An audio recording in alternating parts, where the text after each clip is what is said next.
I request the photographers to sit down after taking the still photographs. Kindly be seated.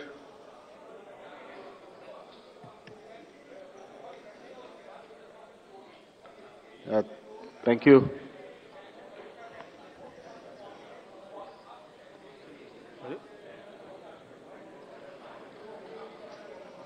Good morning, friends from the media. आप सबका इस press conference में स्वागत है. It's a big day today for all of us at ECI, and I would like to formally welcome you to this press conference to announce the schedule for general elections and some state assemblies. It's my privilege to introduce the Honorable Chief Election Commissioner Shri Rajiv Kumar Ji, the Honorable Election Commissioner Shri Ganesh Kumar, and the Honorable Election Commissioner Dr. Sukhbir Singh Sandhu. Also on the dais today are senior officials who have been a part of Team ECI in the past 2 years and have played a crucial role in the run-up to the general elections. Namely, Senior Deputy Election Commissioners Shri Dharmendra Sharma and Shri Nitesh Vyas. Also DECs Shri Udesh Kumar, Shri Ajay Badu, Shri R.K. Gupta and Shri Manoj Sahu. Another crucial team member has been DG IT Srimati Neeta Verma. Also on the dais is our Joint Director Media, Anu Chandak, who is familiar to most of you here. I am B. Narayanan, DG Media for the Commission. The format is as follows. There will be opening remarks by the CEC along with the presentation. We will share the PDF copy of the presentation with all of you after this event is over. The PC is also being live streamed on X along with the slides and live streamed on our YouTube and Facebook. Following this PowerPoint, there will be a question and answer session. When you want to ask a question, raise your hand. Wait for a chance to be called by me to put your question. I will direct the micer to come to you.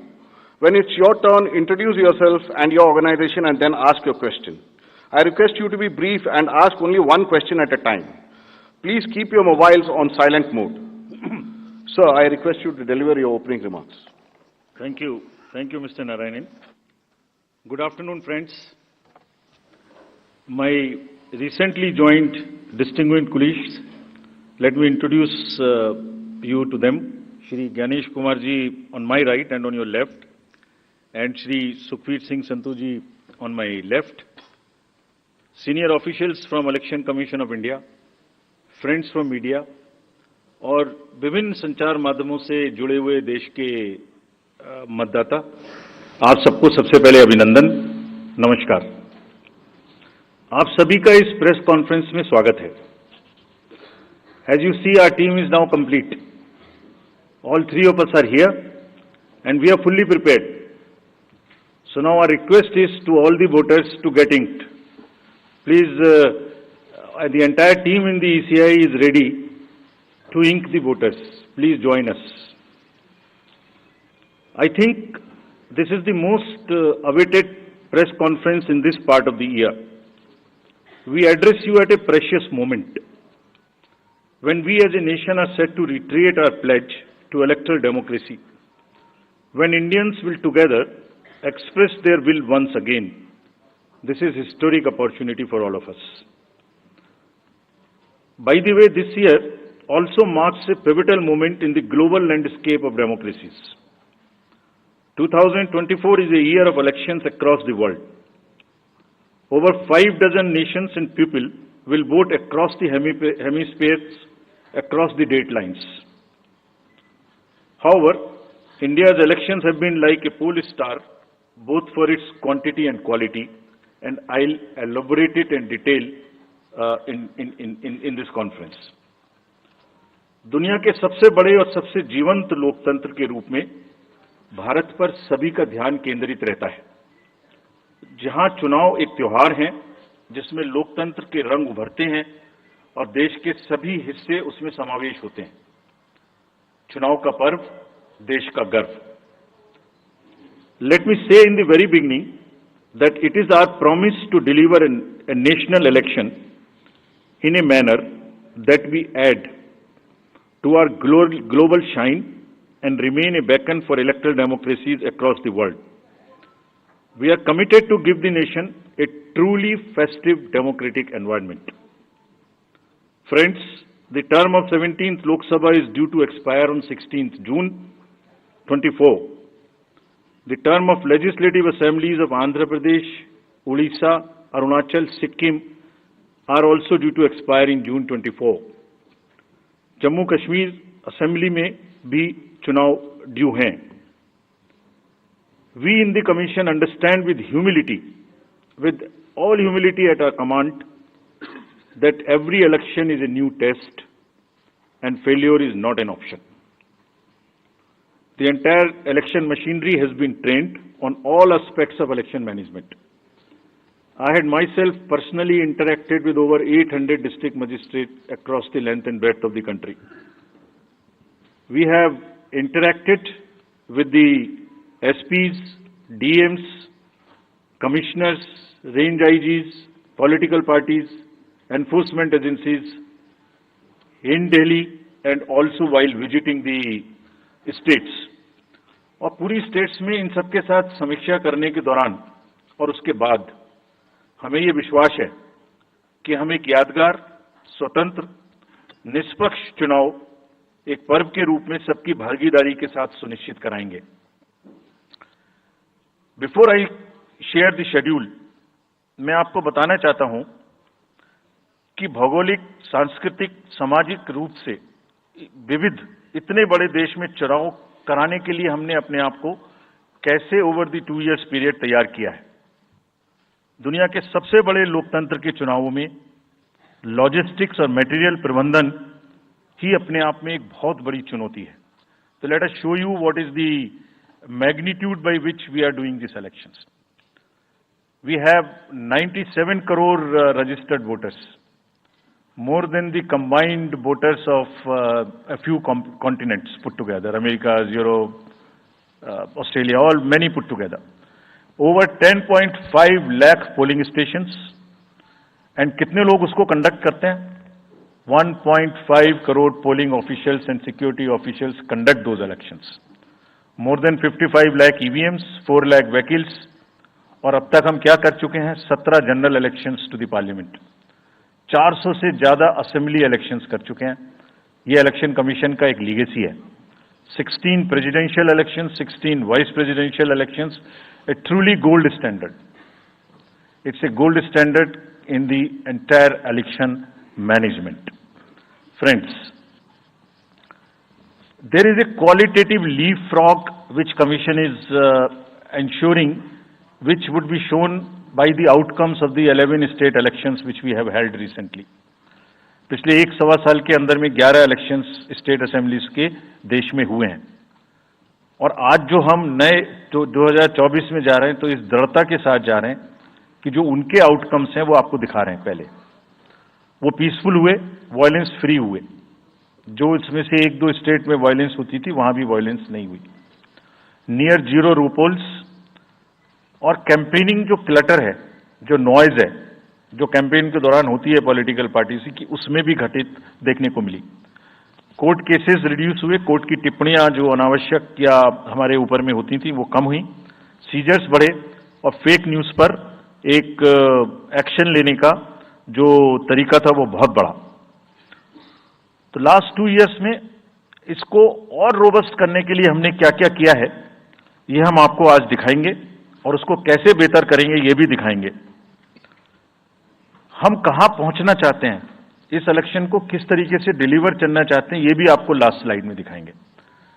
अभी जो electoral cycle है उसमें हमने कितनी तैयारी की है, ये हम आपको आज शेड्यूल बताने से पहले बताना चाहते हैं. अगर देखा जाए तो इनपुट के रूप में हमारा जो इलेक्टरल रोल है वो प्योर होना चाहिए. ये फाउंडेशन है किसी भी अच्छे चुनाव के लिए. उसमें जिसको होना चाहिए वोटिंग में वो है, और जिसको नहीं होना चाहिए वो नहीं है. हमने इलेक्टरल रोल में बहुत मेहनत की है. इनपुट के तौर में material, man power, technology, training, इतनी चीजें लगती हैं. प्रोसेस के रूप में जो डिसरप्टिव चैलेंजेस हैं, muscle power, money power, misinformation, MCC violation, और reaching out to the missing voters, urban apathy, youth apathy, और ओवरकमिंग ऑपरेशनल चैलेंजेस, जिसमें reaching in inaccessible areas in this wide country, and what outcomes we want, that is what is we will tell you little later also. तो पहला जो input है ये एक mosaic है जो देश की वोटर्स की इलेक्टर्स की पिक्चर है। क्या दिखाती है ये? It's a very diverse mosaic. 96.8 crores are the total electors in the country, of which 49.7 crore are male and 47.1 crore are female.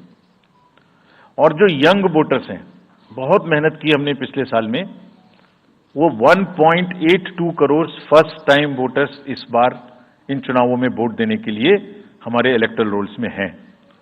और अगर इसको हम 20 से 29 साल के वर्ष में देखें, वो भी तो यंग ही हैं, कोई अभी बड़े तो हुए नहीं हैं, तो 18 से जो 29 हैं वो करीब 21.5 लाख वोटर हैं। 1.80 करोड़ 18 से 19 और 20 से 29 में 19.74 करोड़, यानी 21.5 करोड़ वोटर्स एब्सोल्युटली यंग, जो कि डेमोक्रेसी में भाग लेंगे और अपना फ्यूचर अपने से डिसाइड करेंगे, because they are the biggest stakeholders in the democracy because they have a larger time to contribute in the society.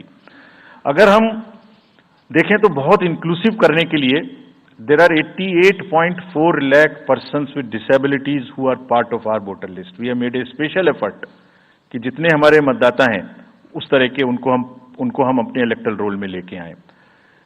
82 lakh लोग ऐसे हैं जो 85 वर्ष से ऊपर हैं और वो हमारे प्राउड मतदाता हैं। We feel very proud to have them with us. और उसमें से 2,18,000 लोग देश में 100 वर्ष से अधिक के मतदाता भी हैं जो हमारे इलेक्टोरल रोल में। So the mosaic is, transgenders भी हैं 48,000।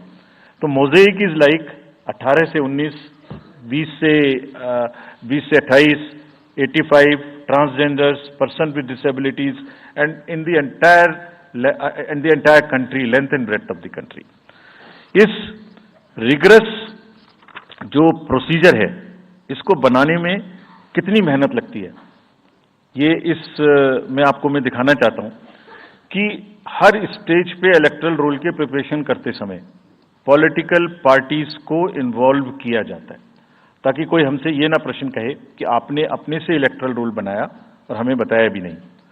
सो when the electoral roll preparation starts, we make a draft publication. We give 2 copies free of cost to the political parties.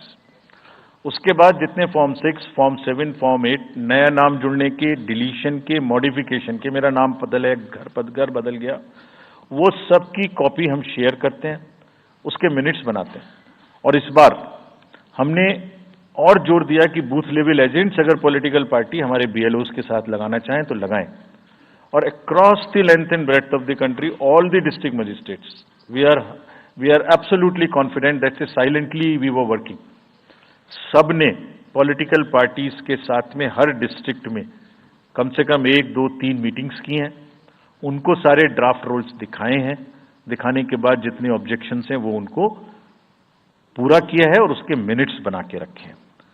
Friends, we are very confident that, and we are conscious that a very solid electoral roll is the foundation stone on any election, and we are ready to go with this. We have also worked on the women voters. Women voters का जो gender ratio है वो बढ़ के अब 948 हो गया, which is again a very healthy sign of women participation increasing in our electoral cycle. राज्य, देश के 12 राज्य ऐसे हैं जहां आज 1000 से ऊपर जेंडर रेशियो है, यानी महिला वोटर्स की संख्या मेल से ज्यादा है।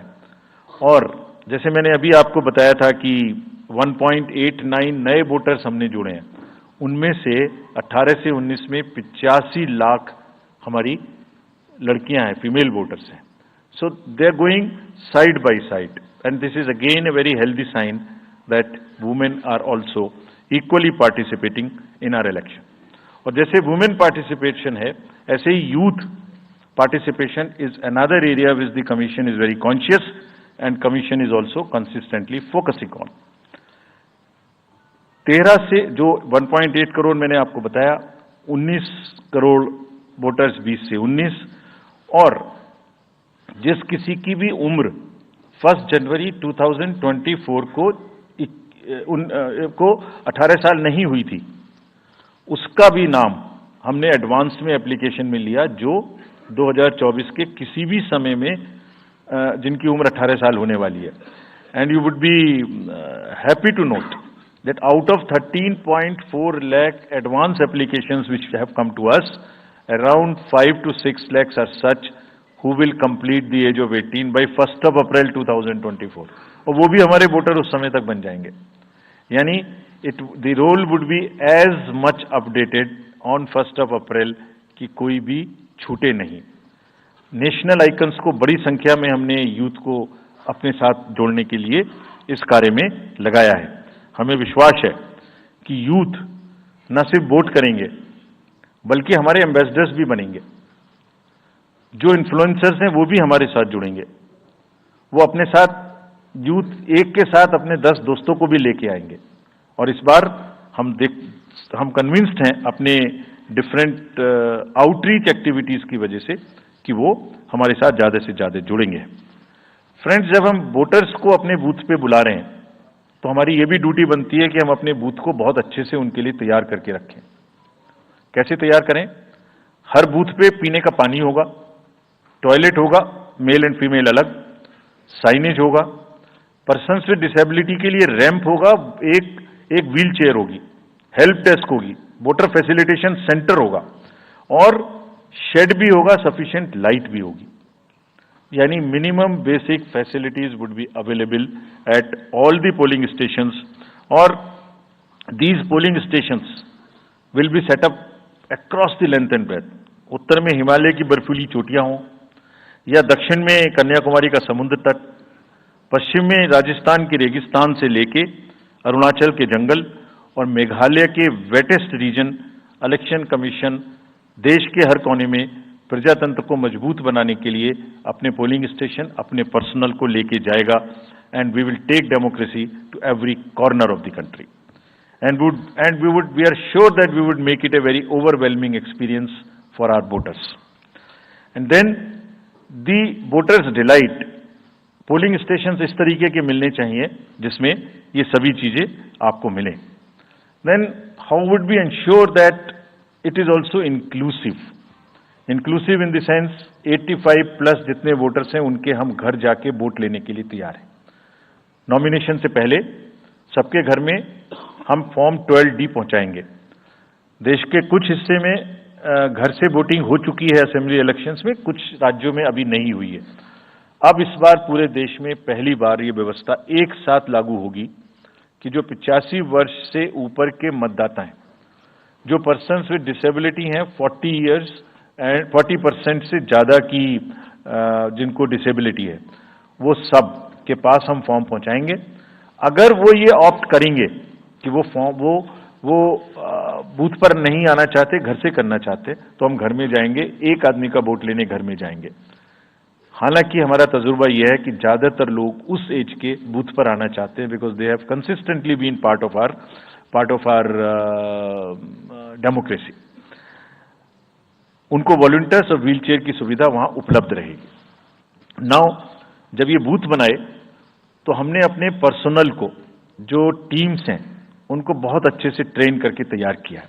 They are sentinels of democracy.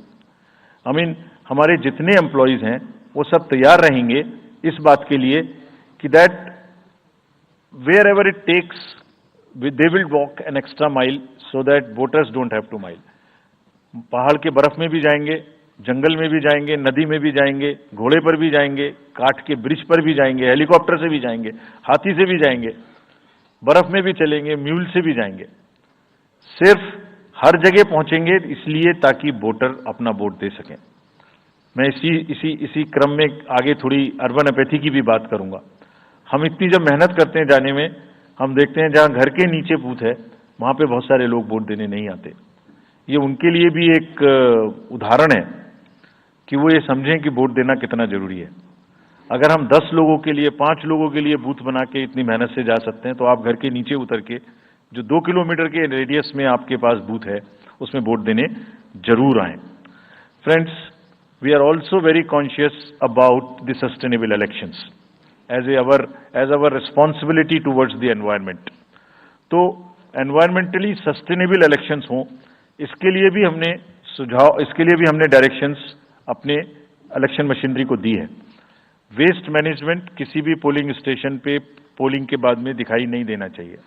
आप उसको कलेक्ट करें, डिस्पोजल करें और टीम्स के साथ में send them to various disposal thing. It's part of the material arrangement. Minimal use paper का करें। मैक्सिमम हमारी ई बुक्स लागू हैं, आप कभी भी हमारी वेबसाइट पे देख सकते हैं, हर सब्जेक्ट पर ई बुक है। More and more carbon footprints को हम कम से कम किस तरह से कर सकते हैं, recycling, more and more less and less paper work, all that is what is our commitment to the environment. We are also greatly leveraging technology in three verticals for the help of the voter, for the help of the election management agencies, machinery, and also for the political parties and candidates. कोई भी voter पूरे देश में उसका epic number से booth कहाँ है, उसका एपिक डाउनलोड करना है। If he has a mobile number seeded, he can download his और हर मोबाइल। कोई भी बीएलओ के बारे में कोई जानकारी लेनी है, one can go to the voter helpline app. You can know about what kind of a candidate you have in your constituency who are contesting. So there is an application called Know Your Candidate. तो उस candidate की कोई criminal background तो नहीं है, उसके खिलाफ में केसेस तो नहीं है, उनके क्या असेट्स हैं, क्या लायबिलिटीज हैं, ये सारी चीजें केवाईसी के एप्लीकेशन में वोटर्स को देखने का अधिकार है, उनको मिलेंगी। और जिस किसी का भी क्रिमिनल रिकॉर्ड है किसी भी कैंडिडेट का, उसको 3 बार न्यूज़पेपर्स में देना पड़ेगा, टीवी में देना पड़ेगा, और पॉलिटिकल पार्टी को भी ये बताना पड़ेगा कि आपको उस कॉन्स्टिट्यूएंसी में क्रिमिनल कैंडिडेट बैकग्राउंड के खड़ा करना पड़ा, तो बाकी क्यों नहीं मिला। आप बताइए, what is the basis of the selection of a candidate who has a criminal background. Then in order to clean up the entire system, we want to use the technology with the help of the citizens. Citizens be please vigilant. So cVIGIL app में कोई भी शिकायत अगर किसी citizens को, किसी voter को करनी है, कहीं पर भी कोई पैसा बांटने का केस है, फ्रीबी बांटने का केस है, एक्सेस कैंपेनिंग का केस है, जस्ट टेक ए फोटो और type text, send it to us, we will capture your longitude and latitude ourselves. आप कहां पर खड़े हैं ये हम अपने से आपकी मोबाइल की लोकेशन से समझ लेंगे, और आपको 100 मिनट के अंदर अपनी टीम भेजकर जो आपकी शिकायत है उसका निराकरण हम आपको करने देंगे। फ्रेंड्स, इस सारी चीज को करने में हमारे सामने कुछ चैलेंजेस भी हैं। मैं आज आपके सामने उन चैलेंजेस की भी चर्चा करना चाहता हूं, और ये भी बताना चाहता हूं कि इसको हम कैसे ठीक करेंगे। तो मेनली 4 चैलेंजेस हमारे पास हैं, 4 M's: muscle, money, miss information and MCC violations. Essentially 4 किस्म के ब्रॉड जो हमारे प्रोसेस हैं, और इसी के संदर्भ में पूरा जो प्रोसेस अब आज से शुरू होगा और जब तक चुनाव खत्म होगा, तो इलेक्शन कमीशन का अधिकांश समय इन्हीं 4 चीजों में लगने वाला है कि how to control muscle power, how to control money power, how to control the menace of misinformation, and how to control the violations which are done और alleged to be done under MCC. So coming to the muscle power को कंट्रोल करने के लिए adequate number of CAPF would be deployed. 24/7 एक नया प्रयोग हम इस बार कर रहे हैं। We are establishing, हम बिल्कुल डिटरमिन्ड हैं इस बार मसिल पावर को कम करने के लिए। चुनावों में हिंसा का कोई स्थान होना नहीं चाहिए और ब्लड बाथ बिल्कुल नहीं होना चाहिए। जहां भी हिंसा बची है, चाहे वो प्री पोल हो, चाहे वो ड्यूरिंग कैंपेनिंग हो, चाहे वो पोस्ट पोल हो, we are committed to kind of be very very alive to this situation, और जो भी हमें सख्ती से करना होगा इसके लिए हम करेंगे ताकि ये प्रोविजन ना रहे।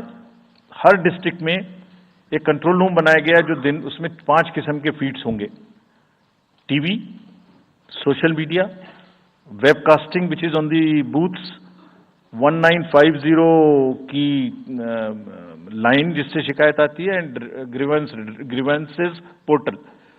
सो one senior officer would be available in the control rooms in every district to look at these 5 feats. जहां से भी, और C vigil, 6th C vigil, जहां से भी कोई शिकायत मिलेगी उस पर सख्त कार्रवाई की जाएगी। एवरीवेयर अक्रॉस द कंट्री हमने बड़ी सख्त ताकीद दी है कि डिस्ट्रिक्ट मजिस्ट्रेट्स, एसएसपीज अपने एरिया में हिंसा को ना होने दें। जितने नॉन अवेलेबल वारंट्स आज की डेट में हैं, पुलिस उनको ऑलरेडी हमारे विजिट्स के साथ साथ ऑलमोस्ट एग्जीक्यूट कर चुकी है, कर रही है। साथ ही जितने हिस्ट्री शीटर्स हैं उनको भी बहुत तेजी से देख रही है। There is also a network of check post which have been set up in the international border, in the interstate border, and on the nodes from where some kinds of irregular, illegal goods can move across the states. In some international borders, there is also a drone-based checking which will happen. We are fully committed that हिंसा का कहीं कोई उपयोग नहीं होना चाहिए। हमने district magistrates को बहुत सख्त हिदायत दी है कि जितने लोग 3 साल से ऊपर हैं उन सबको आप बदल दीजिए पहले, और accountability starts from the head of the district, not below. ये उनका काम है कि जो नीचे हैं वो उनको देखें। किसी भी प्रोसेस में वॉलंटियर्स और कॉन्ट्रेक्चुअल स्टाफ किसी भी स्टेट ने लगाए वो इस्तेमाल नहीं होंगे। बहुत सारी स्टेट्स ने टेम्परेरी वॉलंटियर्स और कॉन्ट्रेक्चुअल स्टाफ को लगा के रखा है, वो किसी भी स्टेज में इस्तेमाल नहीं होंगे। डबल वोटिंग, इंपर्सोनेशन की भी शिकायत आती है। बहुत सख्त हिदायत दी गई है कि अगर इंपर्सोनेशन के केसेस आए तो आरपी एक्ट की सेक्शन में उनके खिलाफ एक्शन लें। साथियों, बहुत ही डिटर्मिनेशन के साथ हम हिंसा मुक्त चुनाव देना चाहते हैं। चुनाव में हिंसा की कतई गुंजाइश नहीं है।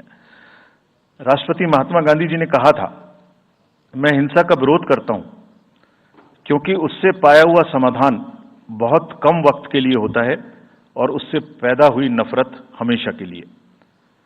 Only peace is everlasting, violence doesn't solve anything.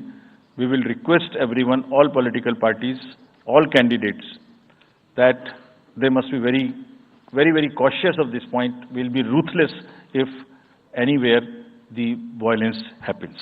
Similarly, coming to the money, आप जानते हैं, मैंने पहले भी आपको दिखाया है कि पिछले जो 11 इलेक्शंस हुए हैं स्टेट में, राज्यों में, और उसी की वजह से ये कन्विक्शन है जिससे हम आपसे उसके बारे में बात कर रहे हैं। We are talking to you from the strength of our outcomes. 3400 crore रुपए के करीब का कैश मूवमेंट को रेस्ट्रिक्ट किया गया 11 इलेक्शन में। एवरी स्टेट, राजस्थान, तेलंगाना, मध्य प्रदेश, नागालैंड, गुजरात, हिमाचल, मिजोरम, त्रिपुरा, छत्तीसगढ़, हर स्टेट में उससे पहले इलेक्शन में जो भी हुआ था उससे 200, 400, 500, 700% की वृद्धि हुई। Total 3400 crore is around 835% higher. ये जो धन बल का जो उपयोग है, जो धन का उपयोग है, जैसे बल का उपयोग कुछ राज्यों में ज्यादा है, ऐसी धन का उपयोग भी कुछ राज्यों में ज्यादा है। हम इस बात से भी बहुत वाकिफ हैं। We are aware fully that there are differential vulnerabilities in each state. Some states have more violence, some states have more money, some states are more kind of a geographical problems. So whichever problem pertains to a particular state, based on this differential analysis, we would be having a differential level of treatment for that state. Misuse of money हम नहीं होने देंगे। इसके लिए भी हमने enforcement agencies को, सब स्टेट्स में एनफोर्समेंट एजेंसीज के साथ बैठक की है। दिल्ली में हम सब हेड्स ऑफ द एजेंसीज के साथ फिर से बैठक करने वाले हैं आज के बाद तुरंत। क्या कहा है उनको हमने कहा है कि जो freebies, liquor, cash, cooker, sari, machines, what ever kind of freebies किस किस स्टेट में बंटने की शिकायतें आती हैं, उसको 100% रोकें। रोकने के लिए एनालिटिक्स बेस्ड कार्य करें। So whom have we directed? GST, excise, state police, all agencies, income tax, customs, coast guards, BSF, SSB, border से जहां से भी जिसके नारकोटिक्स और जहां से भी फ्री भी आने की संभावना हो सकती है. GST would be doing the e way bill based analytics to see if there is a trend of spurt in the demand for the FMCG in certain areas. Banks would look at if there is a spurt in demand of the cash in the chests. So, National NPCIL will look at if there is a spurt in demand for the payments from the wallets. Digital payment से तो पैसा नहीं जा रहा है. एक दो state में ऐसा भी देखने में आया था कि आप अपने वैलेट के थ्रू किसी को भी पैसे ट्रांसफर करते रहिए, 2,000, 1,000 रुपये. All that we will be looking at. Banks would be sending almost daily report of the suspicious transactions which they have. All airports in the country would be checked regularly by the dedicated teams of income tax for any kind of movement through the airstrips. और जहां जिन राज्यों में air strips commercial के अतिरिक्त हैं, जहां helicopters land कर सकते हैं, we have asked and we have got actually the bureau of civil aviation of security to issue detailed instructions कि जिस किसी क्षेत्र में हेलीकॉप्टर या चार्टर्ड फ्लाइट उतरेगी, वहां जो भी सामान उसके अंदर में उसकी as per the directions, as per the instructions and guidelines of the BCS, almost equal to the commercial airports, checking होगी. Railways, RPF, GRP, both will be simultaneously, continuously looking at.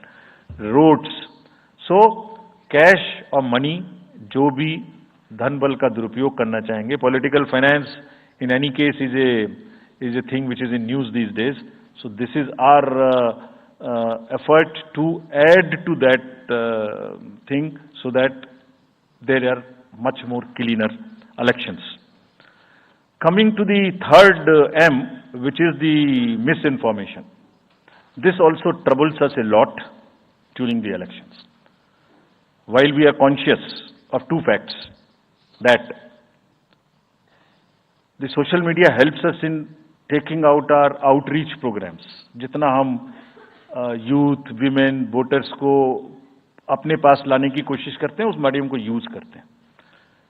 We are also conscious that on social media, in democracy, there is a full freedom to criticize anybody, including criticizing us. Why not? If we are doing wrong, criticize us. But you should not be allowed to create fake news which is not based on facts, because it can disturb the public order. ये अफवाहें फैलाते हैं. तो हमने सबको instructions दी हैं किस किस्म का इंस्टीट्यूशनलाइज तरीका किया. ये कुछ इस तरीके की नई चीजें हैं जो इस बार के चुनाव में सबको देखने की मिलेंगी. मैंने मसिल पावर के बारे में भी बताया, मनी पावर के बारे में भी बताया, मिस इन्फॉर्मेशन के बारे में. तो ये जो प्रोसेस है इलेक्शन का, जो आज से शुरू हो रहा है काउंटिंग के बीच तक, जिसमें शोर शराबा गंदगी की संभावना बनी रहती थी, वो हमारा प्रयास है कि कम से कम हो. उसके प्रति हम बहुत ज्यादा सजग रहें. इसमें क्या करेंगे? Under section 69 and 79(3) of the IT Act, authorized authority of each state is empowered to ask for takedown of the social media posts. In almost all states, authorized officials have been appointed or are being appointed. In each district, we have done thorough trainings as to how to deal with this kind of a menace. So this is on the preventive side. But there is also a promotional side. All our entire machinery will now react to whatever is coming by facts. We will try and join the issue instead of being in the background. If somebody is trying to do a fake kind of a narrative, which is disturbing the level playing field, which is disturbing the public order, or which is not based on the facts, and which has crossed the line of the criticism, we would be also joining them. We will also launch very soon on our website something called myth versus reality. This is going to be live very soon. Means, ये myth फैलाया जा रहा है, ये उसकी reality है. हम अपनी तरफ से आगे बढ़ के आपको educate करेंगे कि ये उसकी reality है. और सोशल मीडिया के बारे में आप सबसे भी एक अपील है कि थोड़ा देख लें, मतलब जो आया उसको आगे नहीं करना चाहिए। इसमें एक बहुत बड़ा झूठ का बाजार भी है। मैं इसके बारे में सोच रहा था तो मैंने कुछ चंद लाइनें लिखी थी जो आपको बताना चाहता हूं। झूठ के बाजार में रौनक तो बहुत है, गोया बुलबुले जैसी तुरंत ही फट जाती है। पकड़ भी लोगे तो क्या हासिल होगा सिवाय धोखे के। तो उसको थोड़ा रोक के देखें, समझ लें आगे बढ़ाने लायक है कि नहीं है, ना बढ़ाएं। Now friends, the last problem, चुनाव के दौरान हमारे सामने एक और बहुत बड़ी समस्या है, और वो समस्या है चुनावी प्रक्रिया का, पॉलिटिकल डिस्कोर्स का घटता हुआ स्तर, जिसमें as we call it, it's a plummeting level of the political discourse. अगर हमने सब पॉलिटिकल पार्टीज को बहुत स्ट्रांग एडवाइजरी इशू की हैं, आप पूछेंगे कि एडवाइजरी तो दी, उसके बाद एक्शन क्या होगा, उसका भी जवाब मैं आपको दूंगा।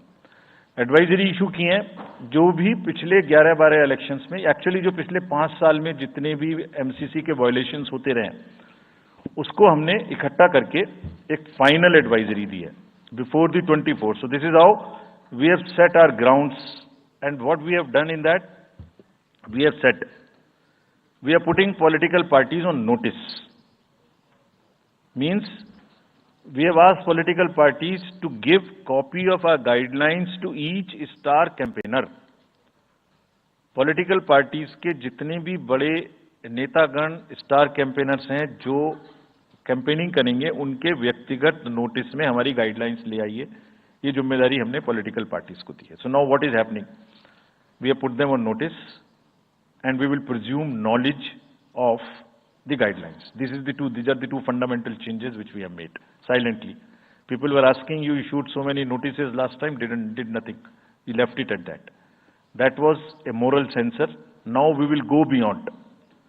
We will go beyond, and here we have said we will also look at the past. We will also look at the history. We might look at a calibrated approach dealing with the MCC violations, which may be, जो MCC violations किस प्रकार की हो सकती हैं। I mean statements which inspire, which should inspire rather than divide, issue based campaign हो, hate speeches, religious speeches, private life का criticism is what is absolutely avoidable. People should be refraining from giving unverified and misleading advertisements or masquerading as an advertisement as a news. इसमें हमने editors को भी advisory issue की है। वो एक newspaper में बड़ा बड़ा ऊपर में छप जाता है कि इसकी लहर और उसकी लहर। अगर ऐसा है तो साफ साफ लिखें कि ये एडवर्टाइजमेंट है, let it not pass through advertisement. We have issued these advisories.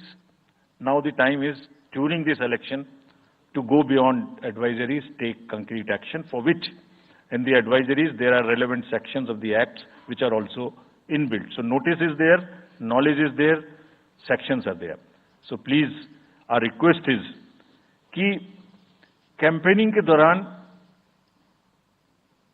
please don't try to cross the red line. ये वैसे भी इसलिए जरूरी है that in this digital world जो भी एक बार मुंह से निकलता है उसका रिकॉर्ड तो 100 साल तक के लिए पैदा हो गया, वो बार बार चलता रहता है। So please avoid creating digital memory of bad words which are coming from your mouth. Please be civilised during the election, this is what is our advice. और एक बार जब लड़ाई झगड़ा होता है ना तो प्रेम का धागा टूट जाता है, और जब प्रेम का धागा टूट गया तो बड़ी मुश्किल होती है। रहीम ने कहा था, रहीमन धागा प्रेम का मत तोड़ो चिटकाए, टूटे से फिर ना मिले, मिले गांठ पड़ जाए। तो क्यों ऐसी गांठ बांधनी है, थोड़ा प्यार मोहब्बत से कैंपेनिंग करें, शोर शराबा कम हो। फ्रेंड्स, पॉलिटिकल पार्टीज को और भी बहुत सारी स्ट्रीमलाइन करने के लिए उनकी एक्टिविटीज को हमने कदम उठाए हैं। ये मैं पिक्चर आपको इसलिए दिखा रहा हूं कि हर फील्ड के अंदर में we are ready that how we would control this. क्या किया है, around 537 registered unrecognised political parties have been taken out of the political space. वो क्या करती थी, किसी के नाम में कैंडिडेट खड़ा कर दिया, गाड़ियों की परमिशन ले ली, दूसरा कोई यूज कर रहा है, किस्म किस्म की भांति एंटाइटलमेंट ले लिया, भांति भांति का वो they were cluttering the political space crowding out the genuine persons. So that is what it has been done. सारी फाइनेंशियल जितने भी अकाउंट्स हैं पॉलिटिकल पार्टीज के और जितनी भी कंट्रीब्यूशन रिपोर्ट्स हैं वो सब डिजिटाइज्ड फॉर्म में हमारे पास आएंगी, ऐसा हमने उनको कहा। डायरेक्शंस दे दिए, इट इज स्टार्टेड कमिंग। तो जो भी पॉलिटिकल फाइनेंस की चर्चा देश में चल रही है उसके साथ साथ ये भी कार्य पीछे से बैकग्राउंड में चल रहा है, because commission always believes in the transparency in the political financing. Plummeting level, I have already said. We have also asked the political parties to be very, very respectful to the persons with disabilities in their discourse, not to use the abusive words, also to not use children at all during the campaigning. बच्चे नहीं है इसलिए कि उन्हें campaigning में लाया जाए. We will be very strict if anybody does that. We are also giving advisories to political parties that have internal organizational structures within your party, within the parameters and in a right form. Friends, we are appointing 2,100 observers. जितनी चीजें मैंने आपको बताई, ये सब चीज को field officers तो करेंगे ही करेंगे. हम 2100 ऑब्जर्वर्स को अपॉइंट कर रहे हैं और इस बार उनको हमने क्या खास सख्त हिदायत दी है, और जो भी डीओज लेवल प्लेइंग फील्ड प्रोवाइड कर रहे हैं कि नहीं कर रहे हैं वो स्पेसिफिकली इसको देखेंगे. Inducement and coercion, intimidation free election हो, इस पर स्पेसिफिकली नजर रखेंगे, हमें रिपोर्ट करेंगे. फोर्स जितनी भी जा रही है किसी भी राज्य में उसका डिप्लॉयमेंट रैंडमाइज्ड हो. ऐसा नहीं कि उस फोर्स को कहीं बैठा दिया, काम नहीं कर रही, या कहीं दूसरी जगह भेज दिया जहां जरूरत नहीं है. They will be randomising the force. Entire election machinery will be randomized in the presence of the observers. Now, having done all this, what are the, जैसे मैंने पहली स्लाइड में बताया था, तो what are we expecting, हमारे elections कैसे होंगे? So, let me show you this. What is our effort? What is our endeavor? As a last slide, let me tell you. There are reduced repolls, that is what we are endeavoring. Zero violence, that's what we are endeavoring. No inducements, इस पे कार्य हो. Fake news curve की जाए. Campaigning clutter और बदमिजाजी कम हो और लोगों का पार्टिसिपेशन बढ़े. जो 67% पार्टिसिपेशन था वो बढ़ के अधिक से अधिक पहुंचे. With this I would like to in the end appeal to the voters that elections belong to you. बहुत मेहनत की है हमने 2 साल में, आगे भी करेंगे, लेकिन दामोदर अब आपके हाथ में है. We are handing over the baton to you. Please come and vote. Political अपने जितने भी हमारे चुनाव कराने कर्मी जाएंगे उनसे मैं फिर से एक बार अपील करना चाहता हूं, वो आज सुन रहे होंगे कहीं ना कहीं, कि लेवल प्लेइंग फील्ड प्रोवाइड करना उनका परम धर्म है. इसमें से कतई भी कोताही ना बरतें. उनको बताया गया है, इंस्ट्रक्शंस दी गई हैं, अगर बरतेंगे तो will be ruthless in dealing, because majority ऐसा नहीं करती. अगर 1-2 करेगा तो उसकी वजह से हम अपने इलेक्शंस को बदनाम नहीं होने देंगे. Will be ruthless. And lastly my appeal to the political parties again. We are very committed for ethical political discourse. I would like parties to again appeal that please maintain decorum in campaigning and refrain from abuses and personal attacks. राजनीतिक दलों को बहुत personal attack से बचना चाहिए. फिर मुझे बदर साहब का एक शेर याद आता है, दुश्मनी जमकर करो लेकिन ये गुंजाइश रहे. दुश्मनी जम के करो लेकिन ये गुंजाइश रहे, जब कभी हम दोस्त हो जाएं तो शर्मिंदा ना हो. और वैसे भी आजकल जल्दी जल्दी दोस्त बनना और जल्दी जल्दी दुश्मन बनने की प्रक्रिया थोड़ी ज्यादा चल रही है. तो पार्टीज कम से कम ऐसा ना गंदा बोलें कि वो एक दूसरे के दुश्मन बन जाएं और फिर कुछ ना हो सके.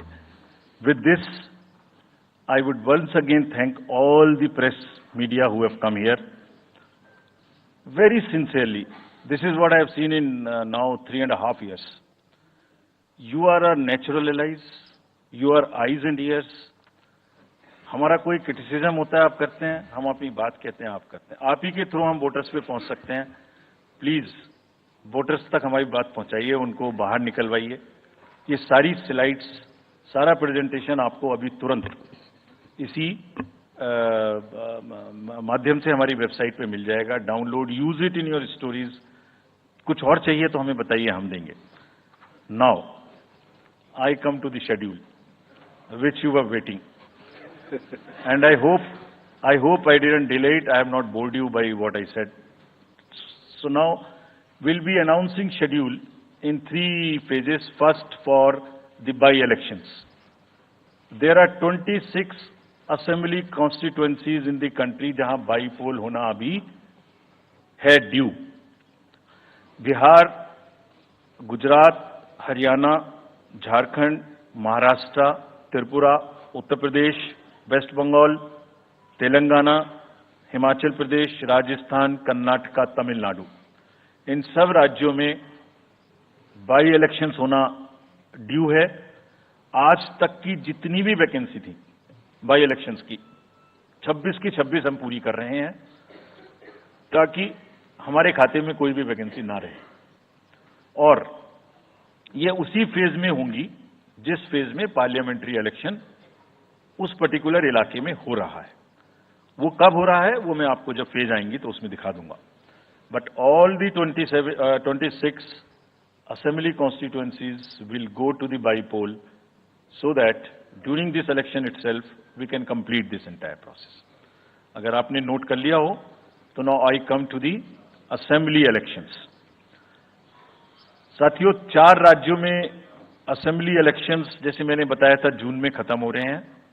सिक्किम जो 2 जून को with 32 assembly seats, Orissa June 24 June with 147 assembly constituencies, Arunachal Pradesh on 2nd of June with 60 assembly constituencies, Andhra Pradesh on 11th June 24 with 175 assembly constituencies. These are the simultaneous elections to the parliament.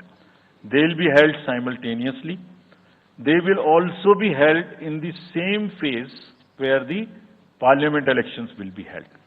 So now, when I tell you the parliamentary elections, then I will tell you. But in case of Andhra Pradesh, the date of issue of Gazette notification would be 18th of April 2024, और date of poll would be 13th May 2024. तो आंध्रा के case में notification 18 अप्रैल 24 को होगा और date of pole 13th May 24 को होगी। इसके बाद अरुणाचल प्रदेश में डेट ऑफ गजट नोटिफिकेशन 20 मार्च को होगा और डेट ऑफ पोल 29 अप्रैल को होगी। 20 मार्च को गजट नोटिफिकेशन, 29 अप्रैल को डेट ऑफ पोल। सॉरी 19 अप्रैल को, 20 मार्च 19 अप्रैल। इस प्रकार सिक्किम में भी 20 मार्च और 19 अप्रैल। 20 मार्च को नोटिफिकेशन, 19 अप्रैल को डेट ऑफ पोल। उड़ीसा में first notification, this will be conducted in phases, and first phase would be on 18th April and date of poll would be 13th May. 5th phase में होगा second phase of the Assembly of Odisha, 26th April and 20th May. Then 6th phase and 7th phase also, Odisha would have the Assembly elections.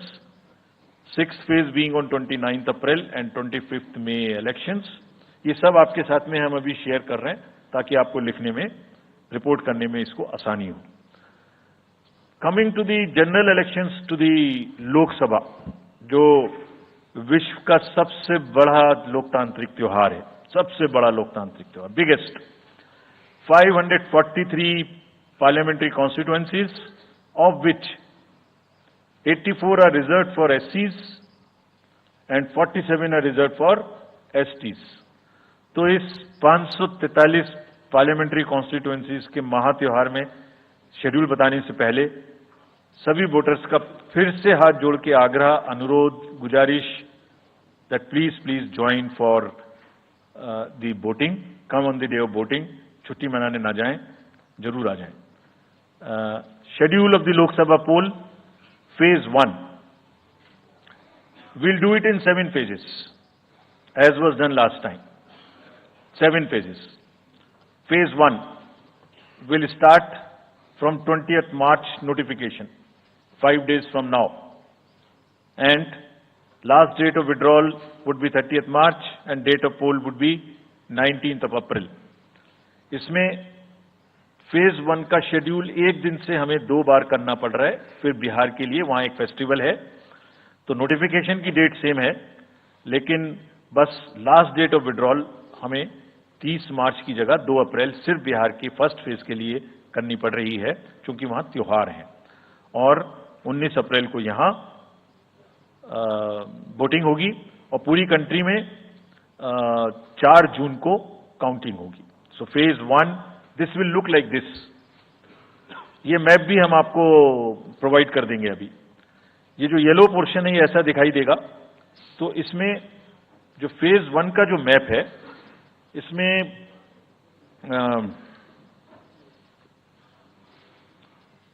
North east नीचे Tamil Nadu, Rajasthan, centre में छत्तीसगढ़, मध्य प्रदेश और उत्तराखंड, और ऊपर में जम्मू कश्मीर की 1 parliamentary constituency. ये येलो फर्स्ट फेज का आपके सामने में मैप है। सेकंड फेज और फर्स्ट फेज में 21 स्टेट्स जाएंगी पोल में। Second phase notification will start on 28th of March and date of poll will be 26th of April. Similarly here, in case of J&K, because of the some holiday, the date of one day would be different, date of security of nomination would be different, but date of gazette notification और date of poll would be common. Phase 1 में 21 राज्य polling में जाएंगे और phase 2 में उसमें से और राज्य जुड़ जाएंगे। सो this is the map which would be phase 2, जिसमें हम नॉर्थ ईस्ट में काफी जगह चुनाव को कंप्लीट करते हुए, तमिलनाडु में कंप्लीट करते हुए, सेकेंड फेज में राजस्थान को भी कंप्लीट करेंगे। Phase 3 would be from 12th of April and date of poll will be 7th of May. इसमें भी टोटल 12 स्टेट्स उस समय में जा रही होंगी और इस फेज में 3 नए राज्य में चुनाव शुरू होगा। इसका मैप कुछ इस तरह से दिखाई देगा।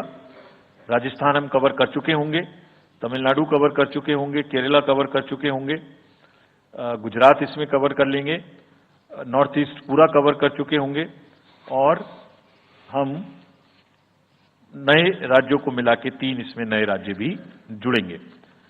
फोर्थ फेज में 18 अप्रैल को गजट नोटिफिकेशन होगा और date of polling would be 13th of May.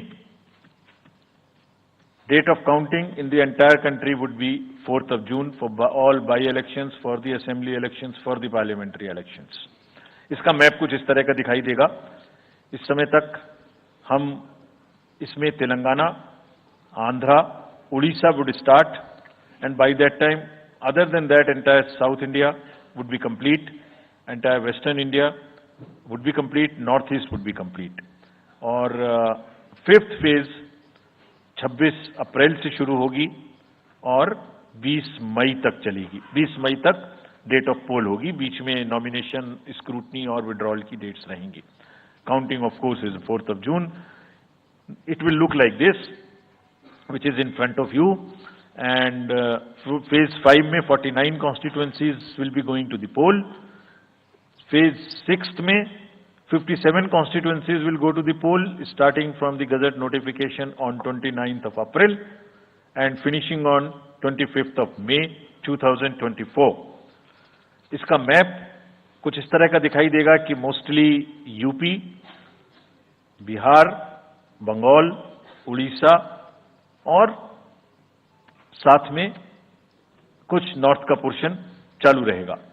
Last phase, 7th phase, notification will be on 7th of May and polling on 1st of June.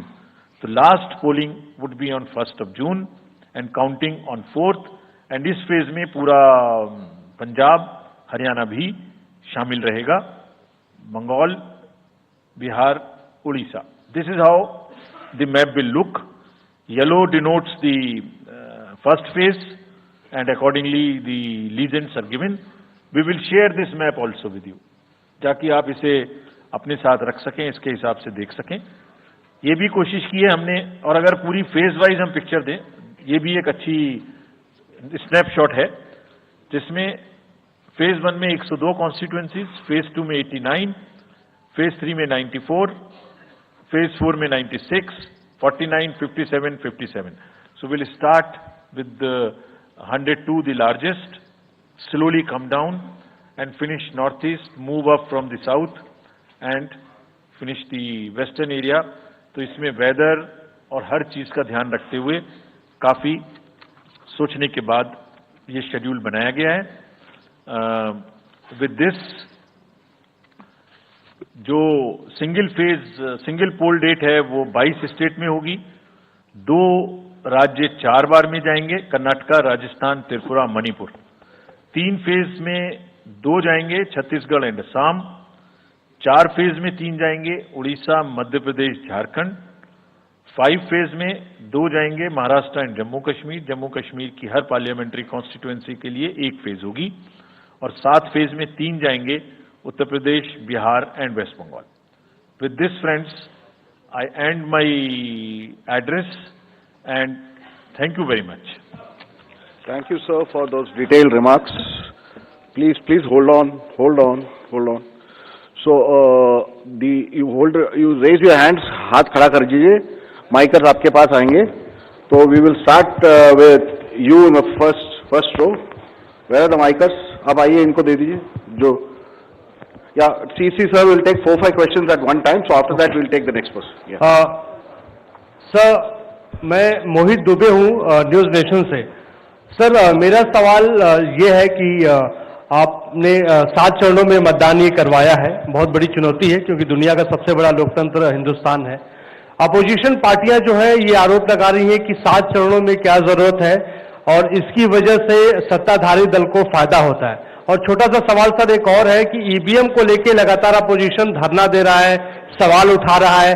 आप हमेशा ये कहते रहे कि निष्पक्षता के साथ आप मतदान करवाते रहते हैं ईवीएम के माध्यम से, तो उनके सवाल के बारे में आप क्या जवाब देंगे? आप ये जो लाइट जैकेट पहने हैं सेंटर में, इनको दे दीजिए. जो जस्ट होल्ड ऑन. सर, मेरा नाम रविंद्र सिंह शोरान है. I would like to ask कि जो आपने बताया कि 3500 करोड़ रुपए को सीज किया, उसके बाद कार्रवाई कितने लोग जेल गए, कौन कौन सी पॉलिटिकल पार्टीज इन्वॉल्व थी, और जो लीकर सीज किया गया उसमें कितने केसेस रजिस्टर हुए, उसकी डिटेल्स इलेक्शन कमीशन हमारे साथ कभी शेयर करता नहीं है after the election happens. This lady in the front या इधर मिडिल में जो है, इनको माइकर्स, हाँ इनको दे दीजिए. या इनको दे दीजिए. हाँ, please switch on your mic.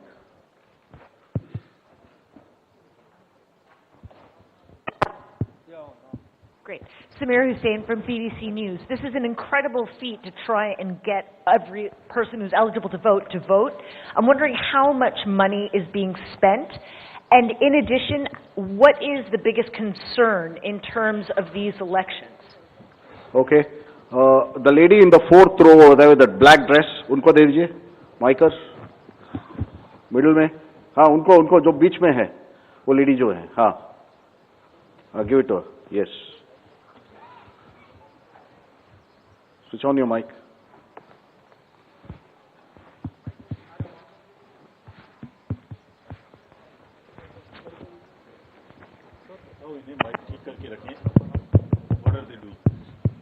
Hi, I'm Ashlyn. You said in your speech that... Can you just introduce yourself? I'm Ashlyn Matthew. From? National Herald. Thank you. You had said in your speech that there should be no hate speech. There will be a calibrated approach to code violations. But there have been several complaints against the Prime Minister and Amit Shah, but none of the EC has not taken action against them. But you have taken action against the opposition leaders. So even if you take a calibrated approach, so won't it be the opposition leaders who get picked up more, who will get notice from you more than the ruling party leaders? Yeah, the gentleman in the second row here. Yeah, please. Yeah, mic is live. Hello. Sir, Venkatraman from Dinamala, from Tamil Nadu. Sir, every election you are getting new experience regarding the control of money power. How are you going to control the money power? For example, last election 2019, at Vellore constituency, the candidate Kadira Anand, from his place, crores and crores of rupees money has been recovered from him. But what kind of action has been taken against him? And he is going to be the future candidate from the same constituency. Let me first take the answers of these questions of the first round.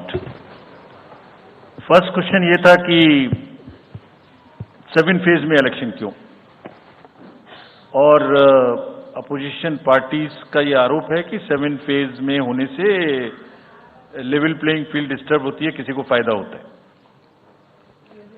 एक बार कभी पूरी country का भौगोलिक और geographic इतिहास और geographic स्थिति को नजर डाल के देखिए। नदी, नाले, बर्फ, पहाड़, जंगल, गर्मी, सिक्योरिटी फोर्सेस का मूवमेंट कभी सोच के देखिए। दे will be moving like within 3 to 4 days between the gap in the phases, they will walk length and breadth of the country. उनके ऊपर प्रेशर कभी देखिए कितना होता होगा। कभी इलेक्शन मशीनरी की पूरी प्रोसेस, कभी एग्जाम्स, कभी फेस्टिवल्स, होली, रमजान, रामनवमी, पता नहीं क्या क्या फेस्टिवल्स बीच में है। जब कैलेंडर पे हम लेके बैठते हैं तो एक डेट फिक्स करते हैं, दूसरे में चली जाती है, दूसरे फिक्स करते हैं, कहीं प्रॉब्लम आ जाती है। हम किसी को फेवर करने के लिए, किसी को नुकसान करने के लिए कोई भी एक्शन नहीं लेते, कोई भी एक्शन नहीं लेते। किसी को ऐसा भ्रम है तो वो गलत है। हम फैक्ट्स पे बात कर सकते हैं। जहां की जो मैंने कहा था, हर राज्य अपने आप में अलग अलग है। किसी राज्य में 1 में भी है, किसी राज्य में 7 में भी है। जिन राज्यों में 7 में है वहां का विस्तार बहुत बड़ा है, नंबर ऑफ पार्लियामेंट्री कॉन्स्टिट्यूएंसीज बड़ी हैं, कंटेस्टेशंस ज्यादा हैं, इसलिए वो 7 में है। My friend from the Tamil Nadu has asked, वहां 1 में है, लेकिन वहां दूसरा चैलेंज है जिसके लिए what he has talked about, there is a challenge of money power in that particular state, and as I mentioned, we are extremely careful of what he has asked. If You learn it from the assembly elections which happened in another southern state recently. We have been able to cure that menace of money power to a very large extent, and we would control this. Please don't be worried. Similarly, I'll on the expenditure side take this question from BBC that how much we spend. Each candidate is allowed to spend in the parliamentary constituencies up to 80 lakhs, up to limit. And in the assembly up to 90 lakhs, and in the assembly up to 38. So if you combine amongst the candidate, that's the upper limit, which is the expenditure. You have asked about, somebody asked about EVMs. EVMs के बारे में मैं बहुत बार बता चुका हूं, लेकिन ठीक है, आपने फिर क्वेश्चन पूछा है तो, और देश में एक ऐसा अभियान भी चल रहा है जिसको बताना भी जरूरी है, इसलिए मैं थोड़ा विस्तार में बता ही देता हूं। वैसे बहुत बार बता चुका हूं, 40 बार लगभग इस देश की संवैधानिक courts, high courts and supreme courts EVM के ऊपर में जितनी चुनौतियां हुई हैं उनको देख चुकी हैं। चुनौतियां किस प्रकार की हुई? ये हैक हो सकती है, चोरी हो जाती है, 19 लाख मिसिंग हैं, इसमें दिखाई नहीं देता है, ये कंप्यूटर से खराब हो जाती है, रिजल्ट्स बदल सकता है, मैनिपुलेट हो सकता है। हर बार संवैधानिक कोर्ट्स ने इसको रिजेक्ट किया है। क्या कहा है? कभी कहा कि इसमें वायरस लग ही नहीं सकता, no question of introducing virus. कभी कहा इनवैलिड वोट्स नहीं हो सकते, कभी कहा रिगिंग इज नॉट पॉसिबल, कभी कहा कि when there is section 61A in the RP act which empowers the use of the EVM, जब तक वो खत्म ना हो जब तक ये प्रश्न उठाना गलत है। कभी कहा कि EVMs are foolproof devices for counting and allegations of tampering are baseless. कभी कहा कि आप एक के बदले 5 वीवीपैट गिनिए, वो हमने शुरू कर दिया। अब तो ये आ गया है नतीजा कि कोर्ट्स ने जुर्माना लगाना शुरू कर दिया।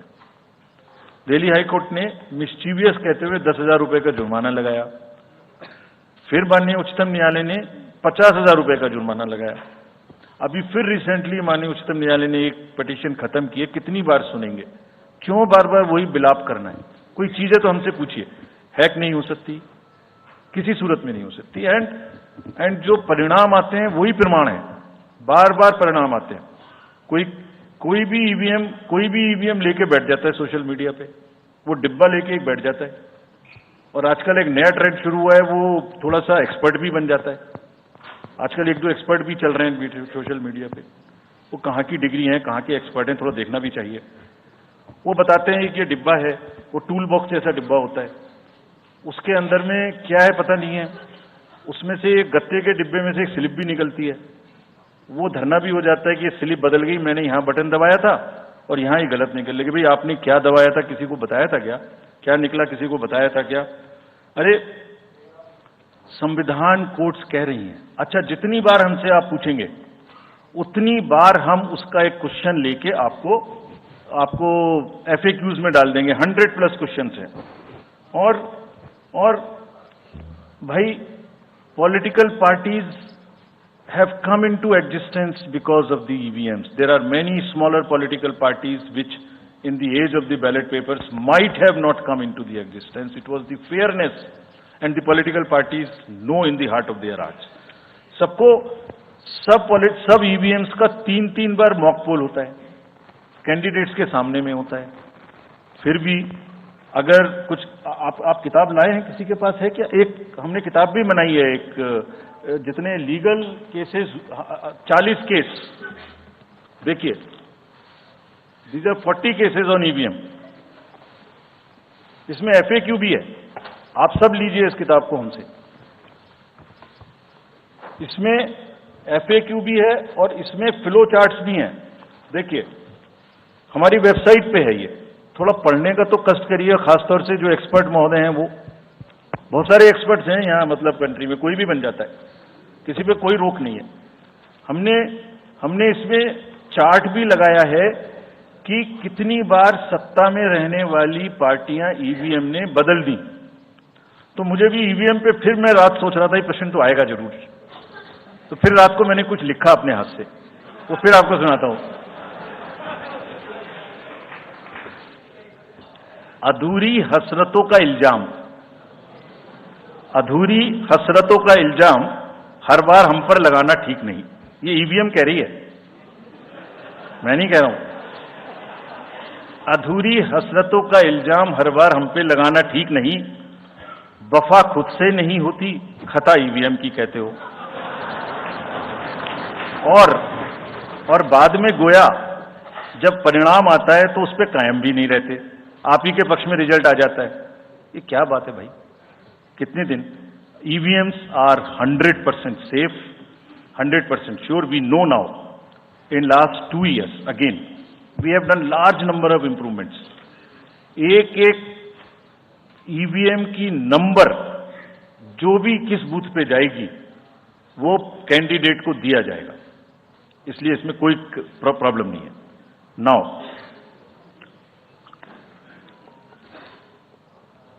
जो MCC के बारे में प्रश्न पूछा, जिसमें आप ये पूछना चाह रहे हैं कि हम बायस्ड होके किसी के खिलाफ एक्शन लेते हैं, किसी के खिलाफ नहीं लेते, यही आप प्रश्न बेसिकली पूछना चाह रहे हैं। पूछना नहीं चाह रही हैं, आरोप लगा रहे हैं, जिसका मुझे जवाब आपको देना चाहिए।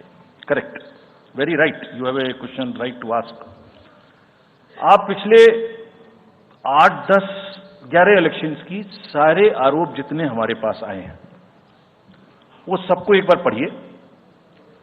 सबको पढ़ने के बाद सबके नोटिसेस देखिए जो हमने दिए हैं। उसमें जहां जहां कोई भी वायलेशन एस्टेब्लिश होता हो, उस नोटिस के बाद जवाब आने के बाद भी हमने, ऐसा नहीं है सब में कार्रवाई की है। We are very, as I said, they are kind of a moral censor which we have in the beginning issued. और जिस किसी के भी खिलाफ में अगर कहीं भी कोई केस बनेगा, however high star campaigner he or she may be, we will not sit back, we will take action. Next. Sir, we'll take some questions from that side. Yeah, the middle row. There is a gentleman who is holding both his hands up, उनको दे दीजिए। थोड़ा जल्दी दें। Yes sir. Mic के लोग थोड़ा जल्दी दें।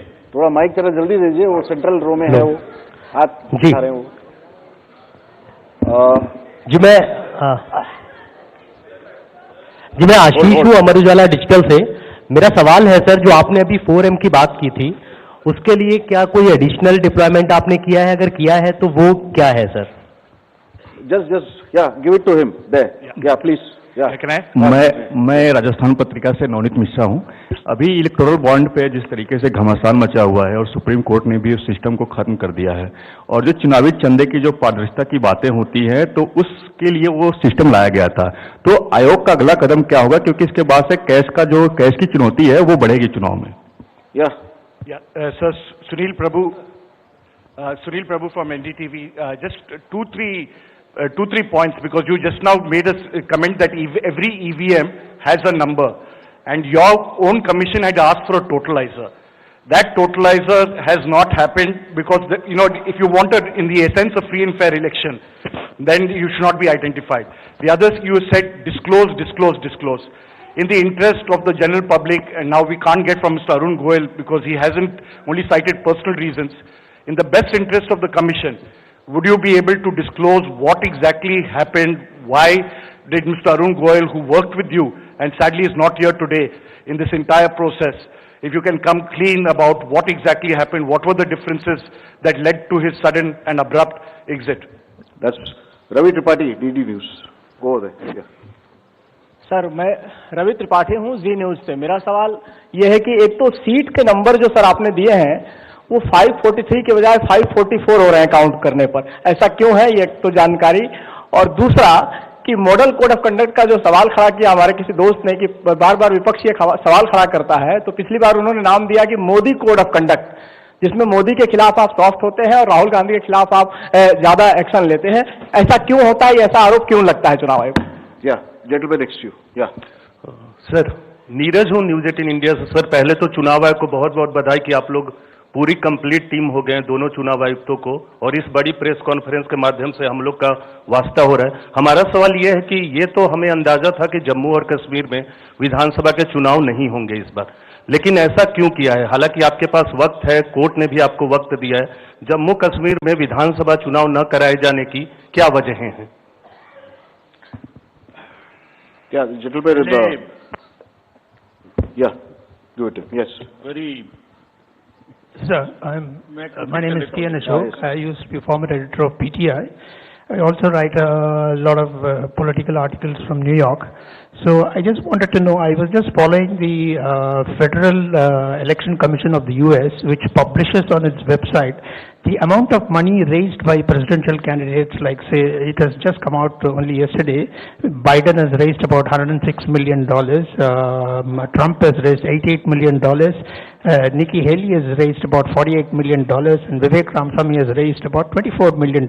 Is it possible for the Election Commission of India to publish such kind of details of not the candidates, but the parties? How much have they raised for the 2024 elections? Yeah, thank you.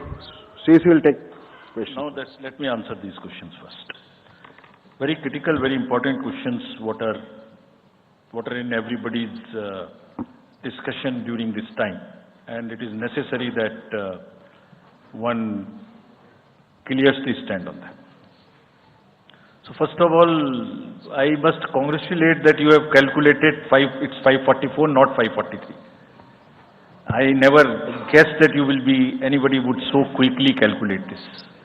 कि ये 543 seat है तो 544 total में कैसे आ गई। एक constituency में 2 बार election होंगे, विच इज इन मणिपुर, तो वो 2 बार काउंट हो रहा है, इसलिए 544 है। So this is the first part of yours. Let me come to mister Prabhu. You asked the questions on totalizer. I entirely agree with you that booth-wise result मालूम होने से किस बूथ पर किसने किसको कितना वोट दिया ये जानने से it's not a best possible situation in the country. We fully agree with this, and therefore we brought totalizer. The totalizer was an instrument कि जैसे एक राउंड में 14 टेबल पर काउंटिंग हो रही है तो 14 मशीन्स को एक साथ जोड़ दीजिए और 14 का रिजल्ट एक साथ आएगा तो कम से कम इतना पता नहीं लगेगा। लेकिन महाशय, यहां तो एक ही मशीन के रिजल्ट पे भरोसा नहीं हो रहा, मैं 14 जोड़ दूंगा तो लोग बोलेंगे पता नहीं क्या कर दिया। Let the political system mature itself. The need is to introduce totalizer. We are ready to introduce it. Technology is ready. But let one has to work in the entire landscape. Let that be matured further. We prepared the machine to take votes of the migrant workers remote voting. The prototype is ready. Machine can take 72 polling assemblies together. That's a step towards remote voting. We are also ready at some stage for remote voting through electronically, through blockchains and all. But let such things take time to assimilate, to adjust. एक समय होता है हर idea का. So perhaps the time for this idea has not come. It is a little premature. But yes, it can tackle that ill. About my friend you asked. Mr. Arun was a very, very distinguished member of our team. And I thoroughly enjoyed working with him all the time. But in every institution, somebody will have to be given the personal space. And I am sure the personal space should not be touched and one should not be insensitive to ask personal questions. If he had personal reasons, it's fine, you must respect it. In the commission, let me make it clear to everybody. As you said, disclose, disclose, disclose. We also have another principle, participate, participate, participate. Involve all political parties. So in the commission, we have a very sound tradition, not today, of large, and I must thank this to my predecessors, worthy predecessors. Whatever we are today, it is because of them. And that's one tradition in the commission, that dissent within commission is encouraged. Within 4 walls of ECM, the commission room, which we call, it's a round room. Because it's such a complicated exercise in the world, 3 minds are always better than 1. We discuss, we sleep over issues, we take time, we assimilate, and हमेशा एक उसमें कहावत है ना, फिर मुझे याद आ गया, वैसे ही निंदक न्यारे रखिए, आसपास रखने चाहिए जो लोग आपको चैलेंज कर सकें. सो कमीशन में बहुत ट्रेडिशन है, वो हमेशा होता रहा है और होते रहना चाहिए. So that's the answer which I wanted to give you. Jammu Kashmir assembly elections क्यों नहीं हमने कराए, ये आपने एक प्रश्न पूछा, बहुत इंपॉर्टेंट क्वेश्चन है नीरज जी आपका. हम बहुत कॉन्शियस हैं इस बात से और बीच बीच में आरोप भी लगते रहते हैं.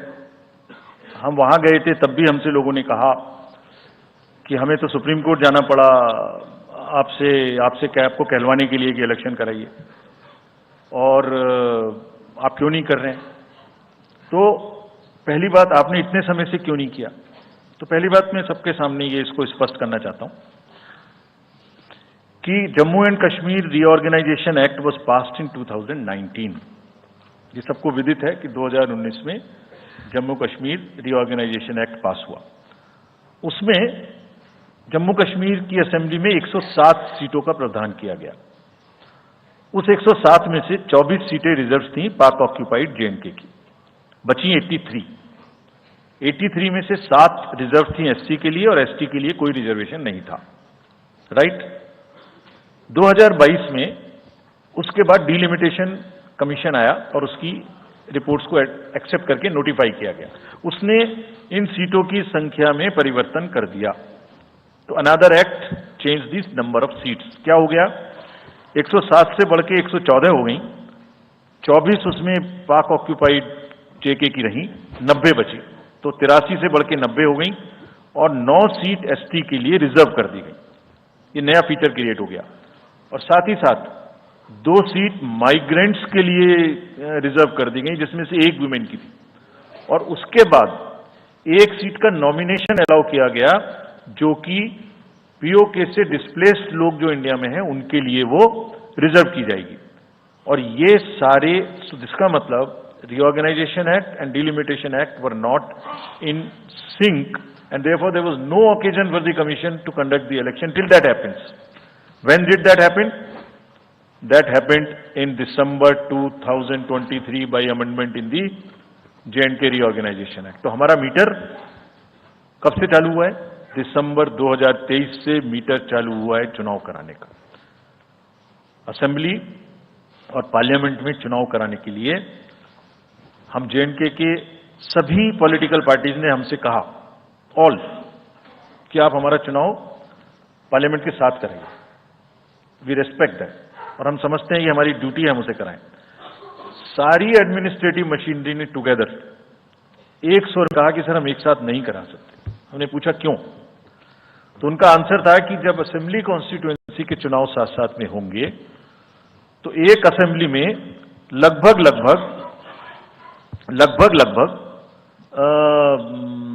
10 से 12 कैंडिडेट खड़े होंगे।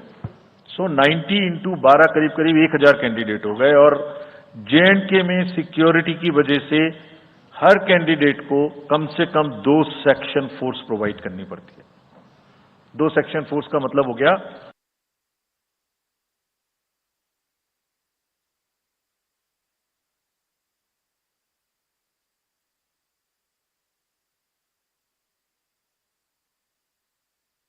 We were all done by just after Vishu, 15th, 16th of April was what most people thought in their planning and calculations. For us, it's an extra 10 days. As somebody who's been around the constituency for the last 15 years, a week more, 10 days more is not needed for me to introduce myself to the electorate. But perhaps for the new candidate who's come for the first time, that could turn out to be a blessing for him in terms of giving him more time.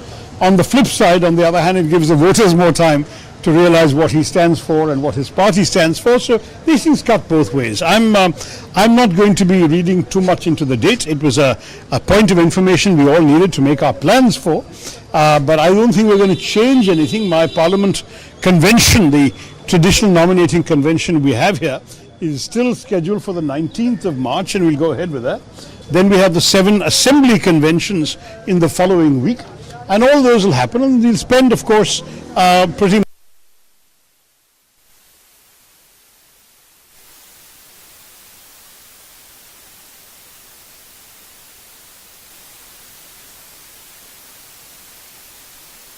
I always love being here and love the people of Thiruvananthapuram, so I'm looking forward to it. No particular complaints. 2-month-long elections across the country, and the results are only on June 4th. June 4th was again a bit of a surprise.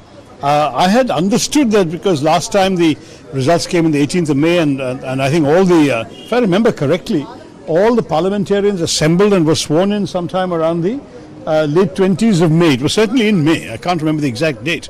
I thought that by law that meant 5 years from then we'll have the same thing. So clearly my calculations are slightly off. The 4th of June is a bit longer than I expected, but obviously I'm sure that the Election Commission knows what it's doing in terms of constitutional propriety. And if that's what it is, that's what it is. So we will expect if the results are out on the 4th of June, then it looks like we will probably have to be sworn in and so on.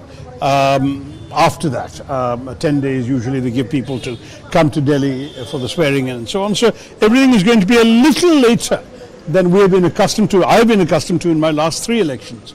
because certainly in all the previous elections, we were fully done and dusted in the course of May.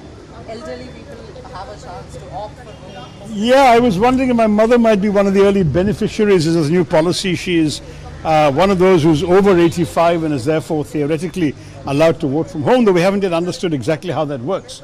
But certainly, given the fact that she's very gamely trooped to the polling stations in the last 3 elections to vote for me, it might be nice to give her a break and let her relax at home while election officials show up to collect her vote. We'll find out about that and see how that can be done.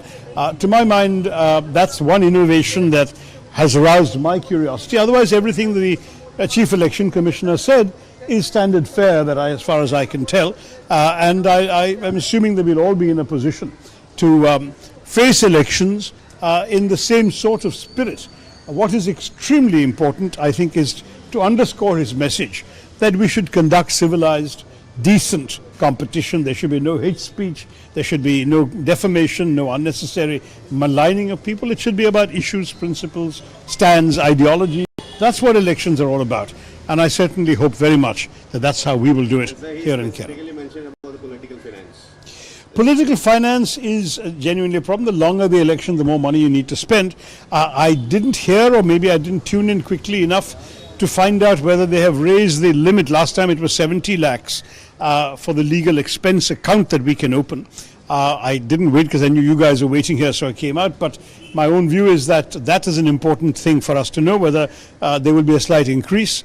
Certainly, for us, the longer the campaign, the more expenditures. You know, you have not just the usual posters and so on, but there's also stages, megaphones, jeeps, vehicles throughout the constituency. All of these things cost money. Some will be spent by the party, but our party has been facing other challenges with the freezing of accounts and so on. So finance, the longer the election is, then certainly the ruling party, which is the best finance party in the country, will certainly have an advantage because they can sustain a very long campaign far more easily than some of the smaller parties or the less well-financed parties can sustain. Thank you all very much.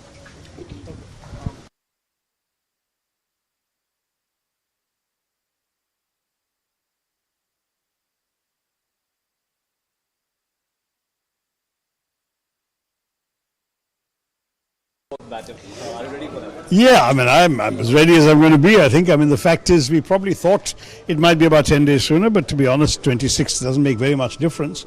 For me, because I'm already known to the people of Thiruvananthapuram for 15 years, 10 days more or 10 days less would not change things very much. Perhaps for the new candidate, it gives him a greater opportunity to familiarize himself with the electorate. Conversely, of course, it also gives the voters more time to know what he stands for, what he really believes in, and that could cut both ways. So in the end, I'm not sure it makes very much of a difference. June 4th for the counting is a bit of a surprise. It's a lot longer than the previous elections that I participated in, where I think each of my 3 previous elections we were well done and dusted by May. June 4th would mean that normally Parliament would assemble for swearing in only after about the 14th, 15th of June, which is very much later than before.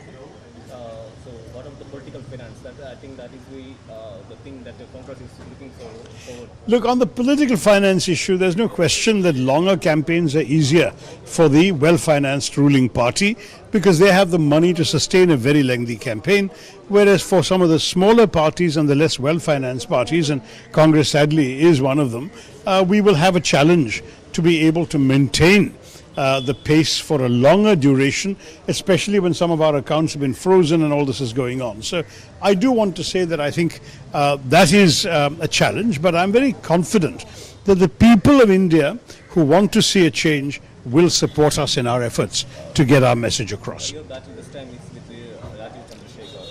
And also the communist leader Paniyan Ravindran, who used to be the sitting MP when I first came in 2009. So it's a familiar face for 15 years. And I therefore regard this as a 3-cornered fight. And we'll see how things can go. As far as I'm concerned, we've already had a couple of encounters, the 3 of us together. But with such a long period, I'm sure there'll be more opportunities for the three candidates to meet. I hope that the Kerala tradition of debating the issues is followed by many of you channels, and that you will actually hold such debates. In my very first election in 2009, I think I had 8 or 9 debates run by channels that I could participate in with all the other candidates. The number came down in 2014 and was least in 2019. That's not a good, healthy tradition. We should be able to debate openly with each other and discuss pros and cons of where we stand. You're in the last 15 years. Yeah. What's the next vision of Toronto? Well, a number of things. First, what I'm saying to the voters is, you've seen my service. I'll remind them of some of the big achievements, from the National Highway bypass to the Vilnius port, to a number of railway stoppages that people have been agitating for and hadn't received for many, many decades.